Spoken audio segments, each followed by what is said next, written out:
Vamos abrir nossas Bíblias em Romanos, capítulo 2. Romanos, capítulo 2. Nós iremos ler dos versículos 25 ao 29.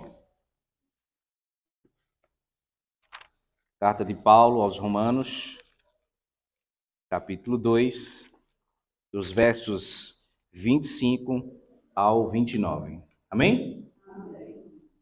Diz assim a palavra do Senhor.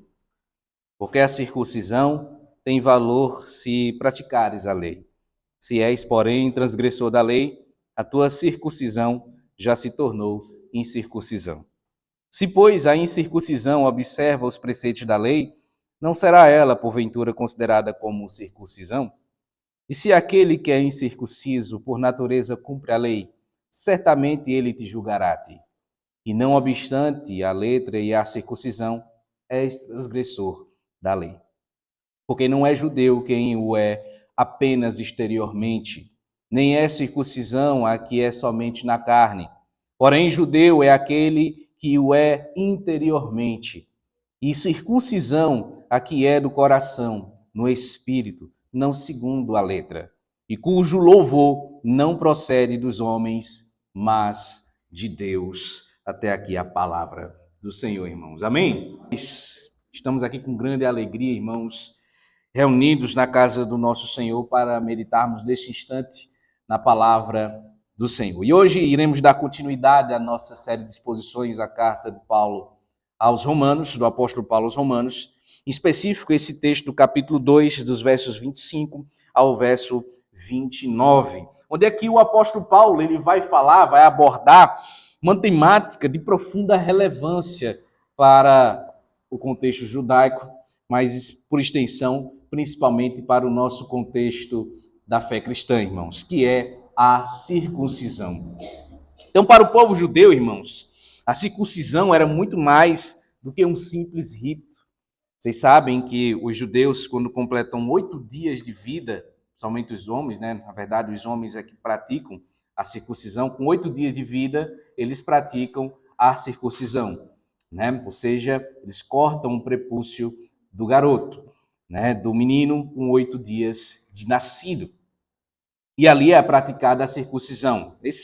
Além de ser um sinal visível, né, de que eles eram judeus, fazia parte desse sinal da aliança que Deus estabeleceu lá com Abraão, né, o pai da fé. E em Gênesis capítulo 17, Deus ordena a Abraão que circuncidasse a si mesmo e a todos os homens de sua casa como um pacto perpétuo entre Deus e sua descendência. Ou seja, depois de Abraão, todos os homens deveriam praticar esse ritual. Então, esse ato físico, ele simboliza a separação do povo de Deus das nações pagãs e a consagração do Senhor. Era um distintivo de identidade. Era a marca do judeu, era a marca daquele povo. Um lembrete constante na eleição divina e das promessas que foram feitas a Israel. Porém, meus queridos, ao longo do tempo, que era um sinal de uma realidade espiritual, começou a ser visto como um fim em si mesmo.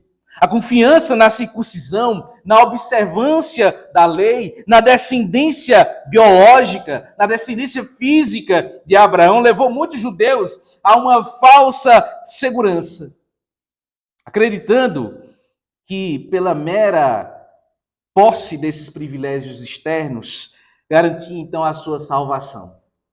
E essa mentalidade, infelizmente, irmãos, não é exclusiva daquele povo ou daquela época, porque ela ecoa em nossos dias, quando muitos podem depositar sua confiança em ritos religiosos, em sua frequência na igreja, ou então a sua herança da família, porque eu sou filho de crente.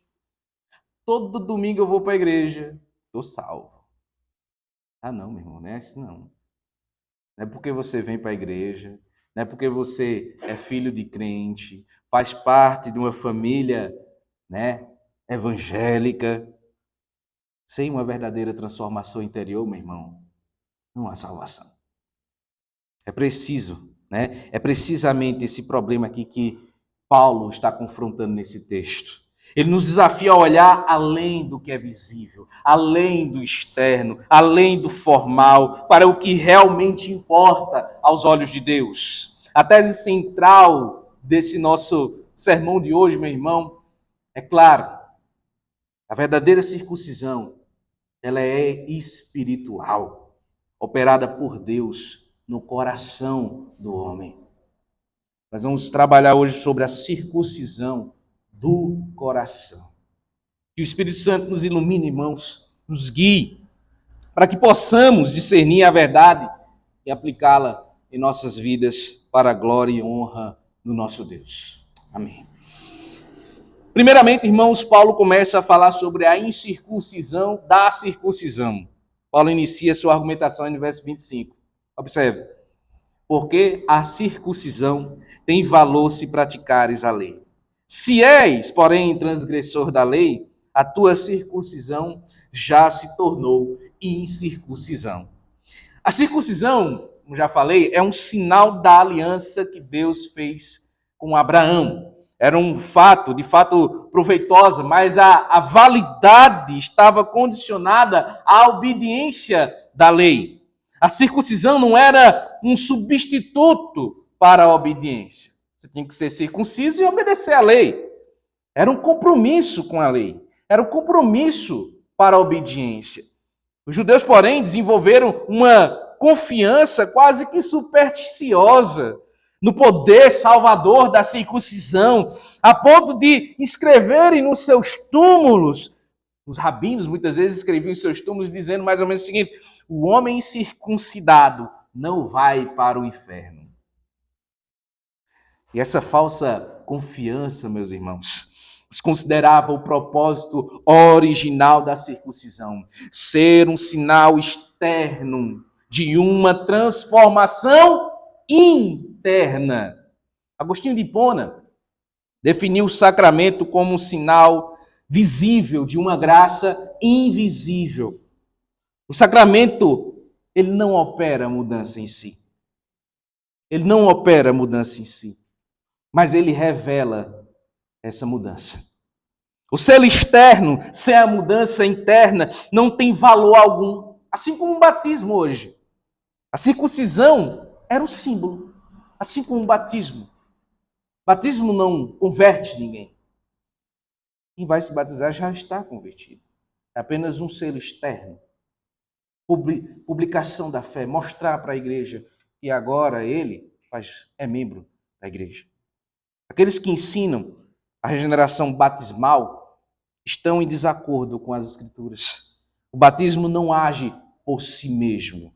É apenas um símbolo visível de uma graça invisível, irmãos. Paulo deixa claro que se o judeu, mesmo circuncidado, transgride a lei, a sua circuncisão não vale de nada. É incircuncisão, não vale. Em outras palavras, meus irmãos, a marca física, ela vai perder todo o seu sentido, todo o seu significado, se não houver uma vida de fé e obediência que acompanhe aquela circuncisão, aquela marca. João Calvino, em seus comentários sobre Romanos, enfatiza que a circuncisão era um sinal da justiça pela fé. E que sem essa fé, esse sinal se torna algo vazio. Vazio. No verso 26 e 27, Paulo inverte essa lógica judaica aqui, apresentando então um argumento que deve ter chocado os seus ouvintes. Porque o circunciso, segundo ponto, é o que pratica a lei. Veja aí o que ele diz no verso 26 e 27. Se, pois, a incircuncisão observa os preceitos da lei, não será ela, porventura, considerada como circuncisão? E se aquele que é incircunciso por natureza cumpre a lei, certamente ele te julgará a ti, que não obstante a letra e a circuncisão, és transgressor da lei. Meus irmãos, ele argumenta aqui que se um gentio que por natureza é incircunciso, observa os preceitos da lei, cumpre a lei, é obediente, Essa obediência será considerada como circuncisão. Mas ainda esse gentio se tornará juiz para o judeu que, apesar de possuir a lei e a circuncisão, ele é um transgressor, pecador. E o que Paulo quer dizer aqui em cumprir a lei? Não se trata apenas de guardar aquela guarda legalista, rigorosa da lei de Moisés, dos 10 mandamentos, nem da prática meritória dos mandamentos do Antigo Testamento. Como Jesus ensinou lá em João 6, versículo 29, a obra de Deus é crer naquele que ele enviou. O verdadeiro cumprimento da lei acontece pela fé em Cristo Jesus, pelo Messias. O propósito da lei era mostrar ao judeu que ele era um pecador e apontar para a necessidade da vinda do Messias. A lei é esse diagnóstico: tu não presta. Vocês, nós, todos nós, não conseguimos alcançar o padrão exigente de Deus. E ali aponta: precisamos de um Salvador. Eu não consigo chegar lá. Precisamos de alguém que chegue lá. E quem é esse? Quem foi esse? Jesus de Nazaré. Portanto, meus irmãos, a guarda da lei aqui significa entender o propósito da lei. Qual era o propósito da lei? O fim da lei é crer em Jesus, é crer no Messias. Messias prometido que Deus e era tipificado lá no Antigo Testamento. A circuncisão era esse sinal, esse selo do pacto firmado com Abraão, um pacto de promessa, um pacto de graça. E a prática da lei nesse contexto, meu irmão, equivale à guarda do pacto, a guardar esse pacto, que implica em fé e obediência. Tiago uma vez diz: a fé morta, a fé sem obras é o quê? É morta. Sem obediência, a fé é morta. Assim, a ausência do símbolo externo não anula a graça se a realidade espiritual que ele simboliza estiver presente. É a transformação interior operada por Deus que realiza aquilo que o rito externo por si mesmo não pode efetuar, meus irmãos. O batismo não vai te regenerar. A ceia, ela não vai em si mesmo te fazer, te converter. Que não podíamos fazer, meus irmãos, pela fraqueza da nossa carne. Agora, pela operação do Espírito Santo em nós, podemos obedecer a Deus. Viver uma vida que agrada a Ele. Cumprir a lei. A gente não cumpre a lei por obrigação. A gente não cumpre a lei porque nós queremos ser melhor do que os outros. Nós cumprimos a lei para nos deleitar em Cristo, para termos prazer nele, para vivermos uma vida que agrade a Ele, para vivermos em santidade. E chegamos ao cerne, então, da argumentação de Paulo, onde ele redefine aqui, realmente, meu irmão, radicalmente aqui, o conceito do verdadeiro judeu. Quem é o verdadeiro judeu? E veja que ele diz aí no verso 28 e 29, porque não é judeu quem é apenas exteriormente, nem é circuncisão o que é somente na carne. Porém, judeu é aquele que é interiormente, e circuncisão o que é do coração, no espírito, não segundo a letra, e cujo louvor não procede dos homens, mas de Deus. Paulo afirma aqui, meu irmão, que não é judeu quem é apenas exteriormente, nem é circuncisão o que é somente da carne. A verdadeira identidade judaica não se baseia na descendência biológica, física ou nos ritos externos, mas em uma transformação interior pelo Espírito Santo. Ser judeu não é uma questão de ascendência, mas de caráter. O verdadeiro Israel de Deus, como eu já falei, o verdadeiro povo espiritual, o povo de Deus, é um povo espiritual. Não é uma raça consanguínea. Os filhos de Abraão são aqueles que creem. E creem. Creem em quem? Em Cristo. não são aqueles que recebem apenas um rito externo. São os herdeiros da fé que Abraão tinha, e não os herdeiros de seu sangue. E podemos dizer quem são os verdadeiros judeus em 4 aspectos cruciais. Primeiro, a essência do que é ser um verdadeiro judeu não é algo exterior, não é algo visível, mas interno, invisível. Segundo, a verdadeira circuncisão acontece no coração e não na carne. Terceiro, ela é efetuada pelo Espírito e não pela lei. E quarto, a sua aprovação provém de Deus e não dos homens. É o Espírito Santo que vai operar essa cirurgia no teu coração, irmãos, removendo a pele da incredulidade, da desobediência, expondo o coração tenro, sensível, disposto a seguir, a obedecer a Deus. Não é a letra da lei, nem um esforço humano, nem a ação, mas é a ação soberana de Deus, irmãos, que transforma o interior do homem, que transforma o teu interior, tornando verdadeiramente judeu, tornando verdadeiramente povo de Deus aos olhos do Senhor.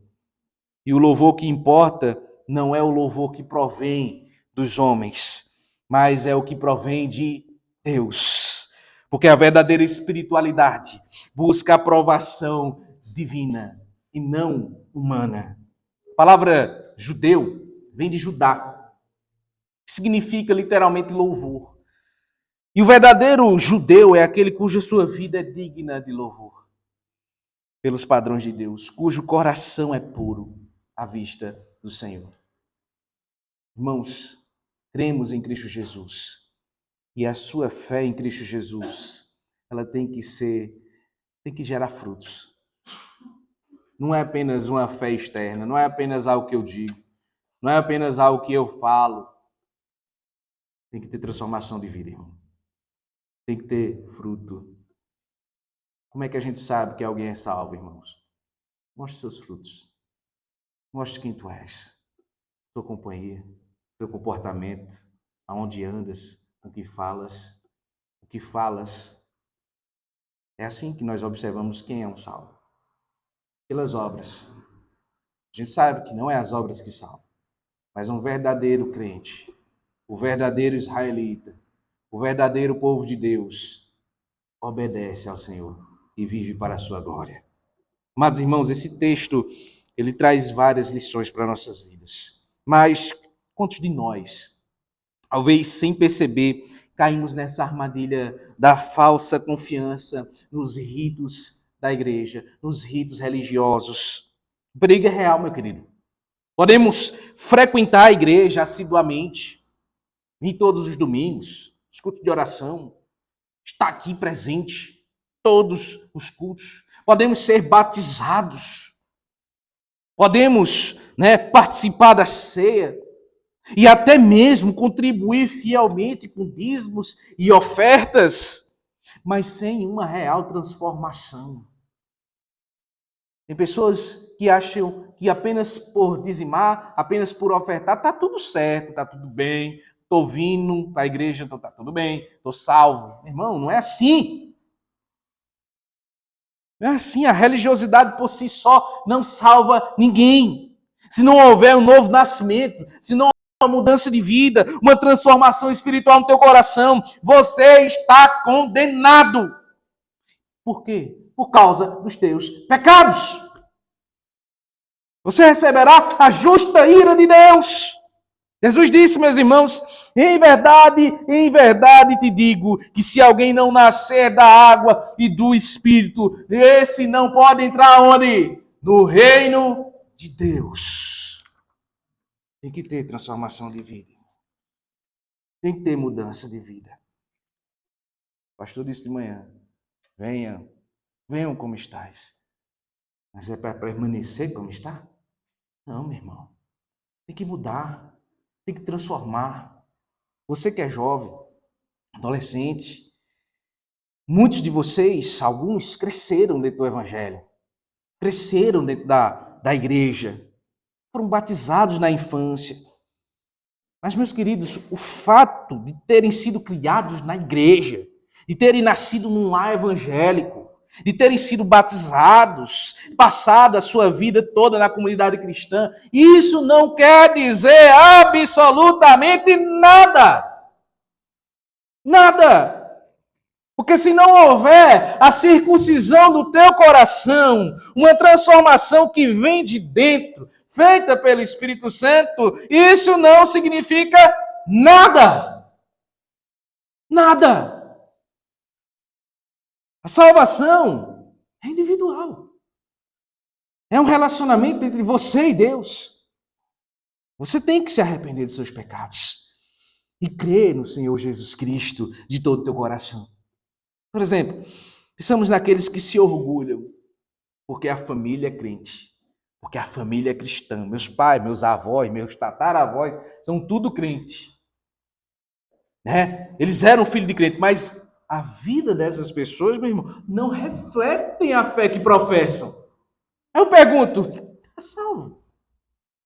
Ou aqueles que se dedicam, né, às suas obras, suas atividades na igreja, mas o seu coração está longe de Deus. Um coração cheio de inveja, um coração cheio de amargura, um coração cheio de ódio, um coração que Deus está longe. A verdadeira fé se manifesta em uma vida de obediência, em uma vida de amor a Cristo Jesus. Não apenas formalidades. Não apenas formalidades dentro de um ambiente como esse.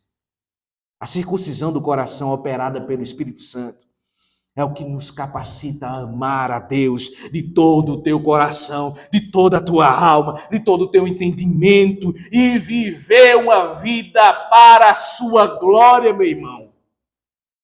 É essa transformação interior que nos torna verdadeiros adoradores, buscando a aprovação de Deus acima da aprovação dos homens. É por isso que eu disse de manhã, o culto não é para a tua aprovação. O culto não é para a gente. O culto é para Deus. Está buscando a aprovação de Deus, irmãos. Vimos hoje que a verdadeira marca da fé não reside em ritos externos, na descendência física, biológica, ou na mera observância da lei. A circuncisão física é um sinal tão significativo para o povo judeu, perde todo o seu valor se não for acompanhado por uma fé genuína e uma vida de obediência a Deus. A verdadeira circuncisão é uma obra interior, irmão, que acontece no teu coração, que acontece dentro de ti, que o Espírito Santo faz, que nos leva a uma transformação radical, uma vida de louvor que procede de Deus e não aos homens. Diante dessas verdades, meu irmão, eu convido a cada um de vocês a se avaliarem, a se examinarem, como o apóstolo Paulo diz, examine-se a si mesmo. E pergunte-se, onde você tem depositado sua confiança? Aonde? Na sua religiosidade? Não, porque eu venho para as igrejas, estou salvo, está tudo bem. Não, porque fui batizado, está tudo certo. Na sua herança familiar? Meu papai é crente, minha mãe está orando por mim todo dia, então está tudo certo. Tá tudo bem, posso fazer o que eu quiser, mas mãe está orando por mim, então estou salvo. Ou é na obra transformadora do Espírito Santo em seu coração? Lembre-se nas palavras de Jesus. Em verdade, te digo, que se alguém não nascer da água e do Espírito, esse não pode entrar no reino de Deus. Se não houver transformação, não entra, meu irmão. A salvação é um relacionamento pessoal com Cristo. Um novo nascimento que se manifesta em uma vida de arrependimento e fé. A questão mais importante da nossa vida é exatamente essa aqui, irmãos. Saber se nosso coração foi circuncidado, se ele foi batizado, se Cristo mudou a nossa vida, se nós somos novas criaturas. Não estou perguntando a data da sua conversão aqui. Não é isso. Eu me lembro que a minha conversão foi mais ou menos em 2014, por aí. E ali Deus circuncisou o meu coração. Não me lembro o dia, nem me lembro o mês. Era muito jovem ainda. Mas existem pessoas que sabem exatamente o dia da sua conversão. E tem pessoas que não têm nem noção de que ano foi, de quando é que foi. Foi tão jovem, nasceu dentro do evangelho, que Deus, ele não sabe, olha, eu não sei quando é que foi o dia da minha conversão. Cresceram num lar evangélico e quando foram perceber já era crente. Já era crente. E tem sido assim. Muitas pessoas pela vida inteira.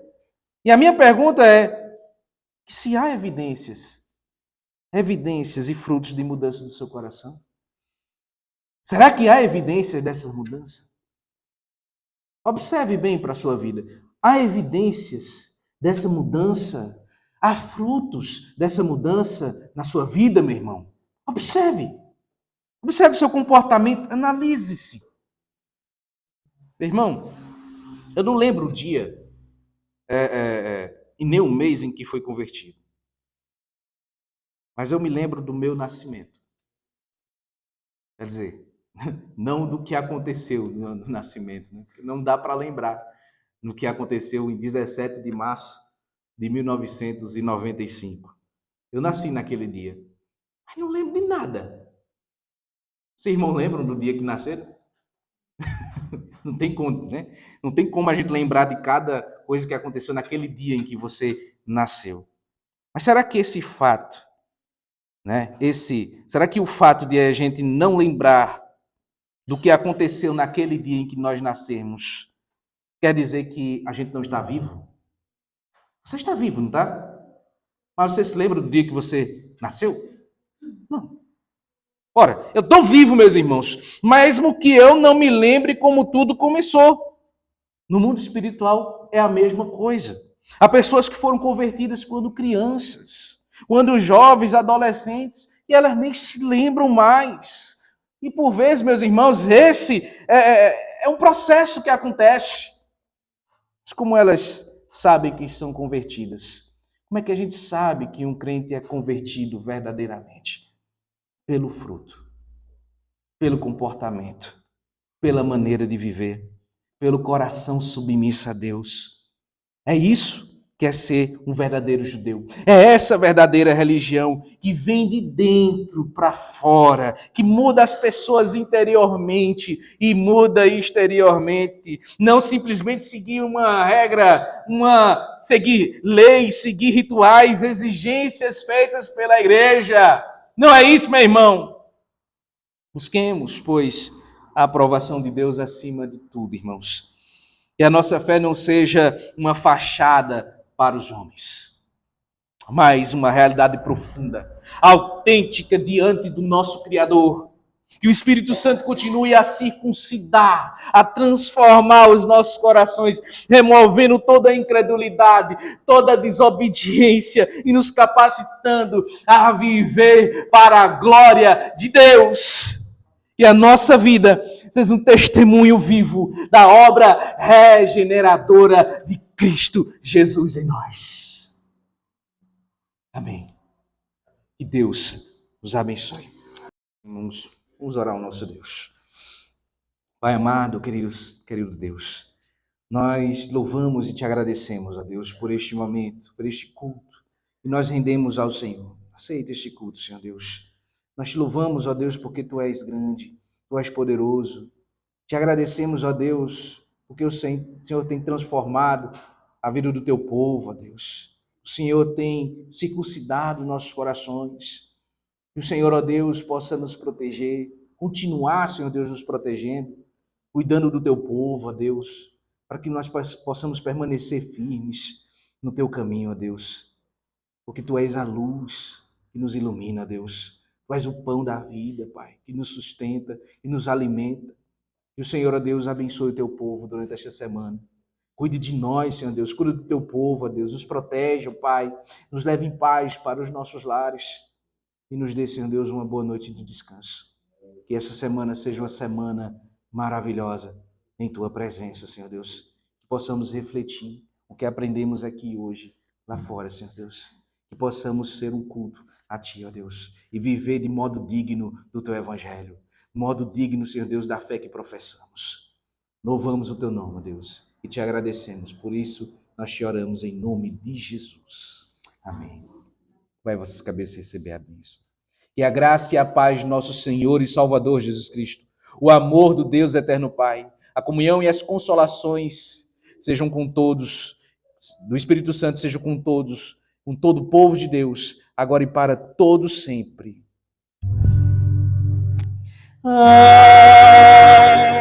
Amém. Amém.